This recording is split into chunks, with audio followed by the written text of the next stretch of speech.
Hello guys, welcome to today's Topic TV. Ingat po tayo mga kababayan, maging alerto po tayo sa ating paligid. Iwasang maglabas ng anumang mahahalagang gamit, lalo na kung kayo ay nag-iisa dahil hindi po tayo nakakasiguro sa panahon ngayon dahil kahit maliwanag pa ay walang takot ang mga masasamang loob sa paggawa ng krimen. Isang babae kasi ang nahablutan ng bag at cellphone ng riding in tandem habang nakaupo at nagpapahinga sa tapat ng isang burger house sa Calamba, Laguna. Sa video ay makikita ang isang motorsiklong dumaan, sakay ang dalawang lalaki, habang walang kamalay-malay ang biktima na target na pala siya ng dalawa. Makikita sa di kalayuan ang pag-U-turn ng dalawa upang balikan ang biktima.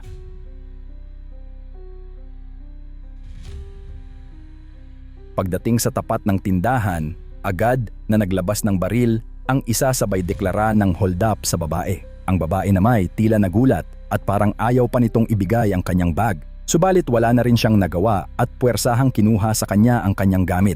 Agad na tumakas ang dalawa. Sa follow-up operation, agad ding nahuli ang mga suspek sa kanilang pangho-hold up din sa Karatig Bayan. Isa sa mga nahuli ay kumpirmadong siya rin ang nambiktima at nang hold up sa babae. Muli, paalala po sa ating lahat, maging mapagmatyag at huwag maging kampante kahit sa mataong lugar o maliwanag ang paligid. Ingatan ang ating mga gamit at unahin ang ating kaligtasan sa anumang sitwasyon. Ang pagiging alerto ay maaaring makapigil sa pagiging susunod na biktima.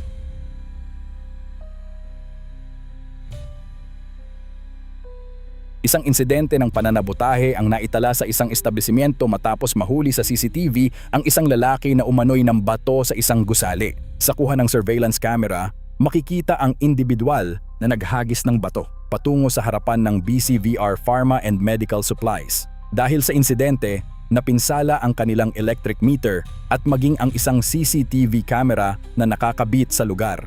Ayon sa pamunuan ng naturang negosyo, agad silang magsasagawa ng formal na hakbang at ire-report ang pangyayari sa mga awtoridad upang masimulan ang masusing investigasyon at maipatupad ang naaangkop na legal na aksyon laban sa responsable. Nanawagan din ang pamunuan sa publiko na kung may sino mang may impormasyon kaugnay sa insidente, maaari silang makipag-ugnayan sa pamamagitan ng pribadong mensahe upang makatulong sa investigasyon.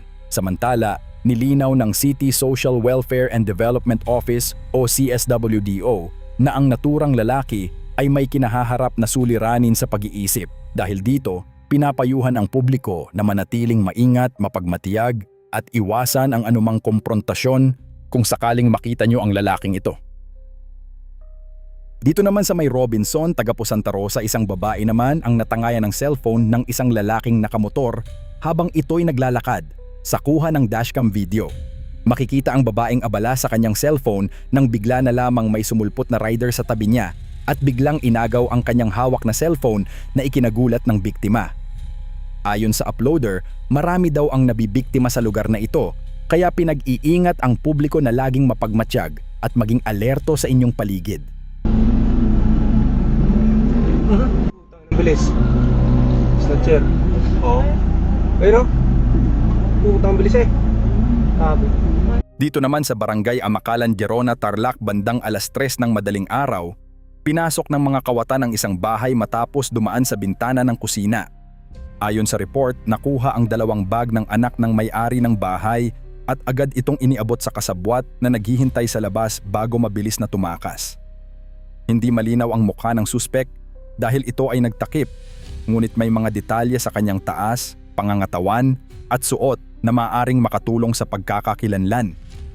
Naipablotter na ang insidente at kasalukuyan ng iniimbestigahan ng mga awtoridad. Kung may sino man pong may impormasyon na makakatulong upang matukoy ang mga suspek, maaari pong makipag-ugnayan sa Barangay Amakalan o sa Gerona Police Station. Sa kabila ng nangyari, nagpapasalamat ang pamilya dahil ligtas ang lahat ng miyembro ng kanilang tahanan. Patuloy po tayong maging maingat at mapagmatyag sa ating komunidad.